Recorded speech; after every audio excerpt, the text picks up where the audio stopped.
Hi, welcome to ALH 3, Module 5, Week 5. This week is all about you getting started on reviewing your math so that when you start in the spring in our medication administration course, you are prepared to move along and learn dosage calculation. So you will not have any submissions this week. You have nothing to turn in, nothing to submit for this module, which is great because in ALH 4 you have a test and several things that you need to get done for that course. I do, however, want you to know that you need to start on this week and really start working through the areas that you are struggling with in reviewing these math concepts.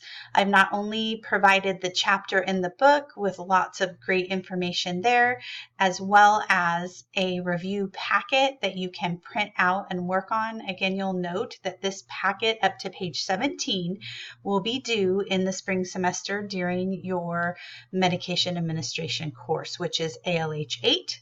And you can also use Khan Academy for a lot of the resources if you need to click on to Khan Academy and kind of watch videos that reiterate how to do something, because you probably haven't done fractions in a while, and there's adding, subtracting, multiplying, dividing, there's ratios, there's so many different concepts that you need to brush up and review on and be strong in them by the next semester.